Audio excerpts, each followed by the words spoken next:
क्यों अपनी ही पुत्री सरस्वती की ओर आकर्षित हुए थे ब्रह्मा जी। ब्रह्मा और सरस्वती की कहानी उस समय शुरू होती है जब सृष्टि की रचना हो रही थी। हिंदू ग्रंथ के मुताबिक सृष्टि की रचना ब्रह्मा जी के द्वारा की गई और इस ब्रह्मांड का पालनकर्ता के रूप में हम भगवान विष्णु को जानते हैं।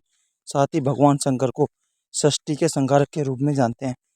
कमाल की बात है कि आपने पृथ्वी पर विष्णु और महेश के बहुत सारे मंदिर देखे होंगे, मगर आपने कभी भगवान ब्रह्मा का मंदिर नहीं देखा होगा। पूरी पृथ्वी में भगवान ब्रह्मा की मूर्ति केवल भारत के पुष्कर में है। सरस्वती पुराण में भगवान ब्रह्मा और माता सरस्वती के विवाह की बात लिखी हुई है। इस प्रश्न के मुताबिक जब भगवान ब्रह्मा सृष्टि का निर्माण कर रहे थे तो सृष्टि के निर्माण को आगे जारी रखने के लिए ज्ञान की आवश्यकता थी। इस वजह से अपने मन से उन्होंने माता सरस्वती का निर्माण किया।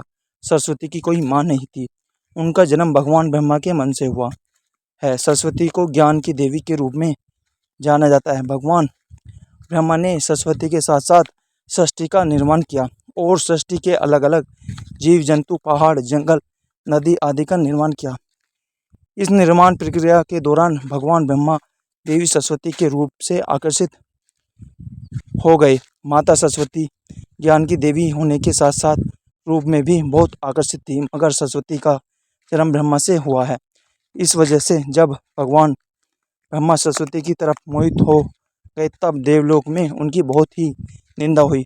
हालांकि इन सब के बावजूद ब्रह्मा ने सरस्वती से विवाह किया और लगभग 100 साल तक पृथ्वी पर जंगल में निवास किया। पृथ्वी पर सरस्वती के साथ निवास कर रहे थे तब उन दोनों के जरिए मनु नाम के पुत्र का जन्म हुआ। आगे चलकर मनु की संतानें ही मनुष्य जाति की उत्पत्ति का कारण बनी। भगवान ब्रह्मा के इस व्यवहार के कारण देवलोक में यह निश्चय किया गया कि भगवान ब्रह्मा की पूजा नहीं की जाएगी। सरस्वती ने ब्रह्मा को श्राप क्यों दिया?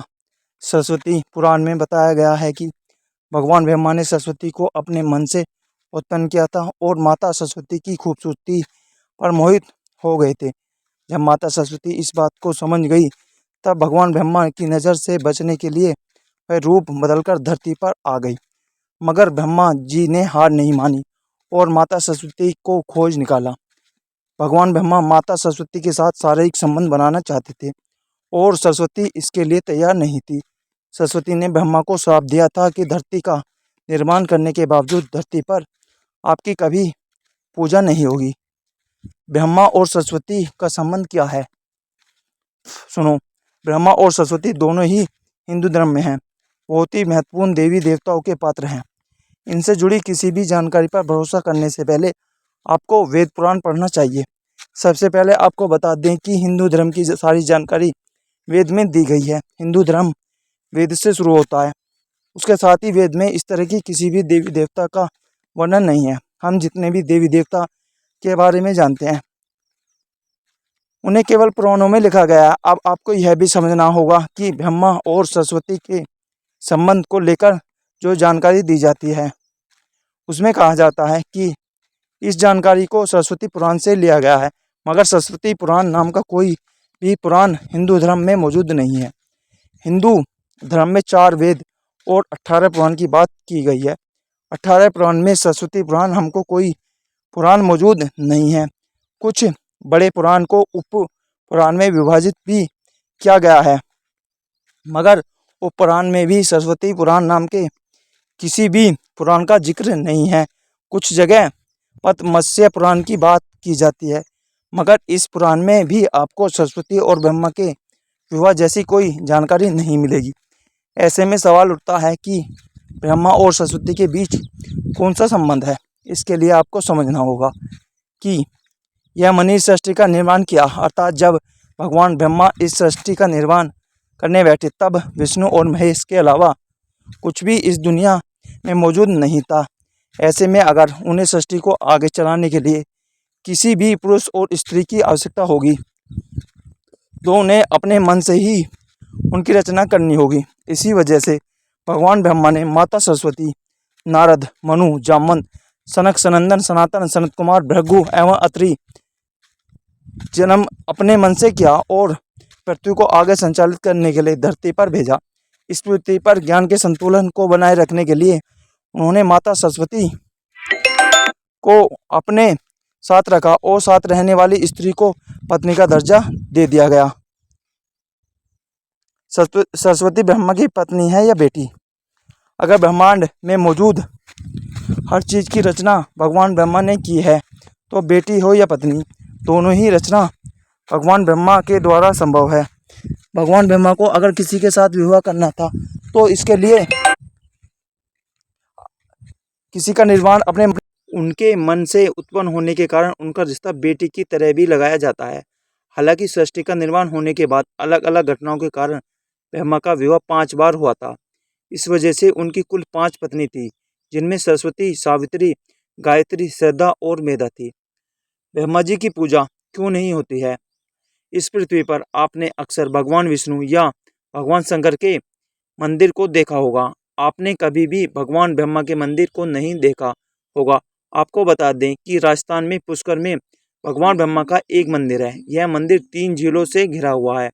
प्रचलित कथा के मुताबिक सृष्टि का निर्माण करने के बाद वज्रनाश नाम के एक राक्षस थे, जिन्होंने धरती पर खूब उत्पात मचाया था। जब इस राक्षस ने भगवान ब्रह्मा के साथ दुर्व्यवहार शुरू कर दिया, तब ब्रह्मा जी वज्रनाश का वध कर दिया और इस दौरान उनके कमल के 3 टुकड़े धरती पर आकर गिरे, जिससे बड़े बड़े झील बन गए।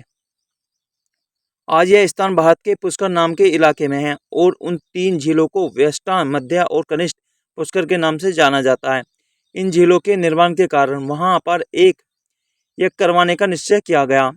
इस यज्ञ में साक्षात भगवान ब्रह्मा बैठने आए थे, मगर एक यज्ञ पूजा पाठ में पति को पत्नी के साथ बैठना होता है। उस समय भगवान ब्रह्मा की पत्नी सावित्री थी, मगर उन्होंने आने में काफी विलंब हो रहा था। बहुत देर इंतजार। पूजा का मुहूर्त खत्म होने से बचने के लिए भगवान विष्णु ने एक सुझाव रखा कि ब्रह्मा जी की शादी इस पूजा के दौरान कर दी जाए।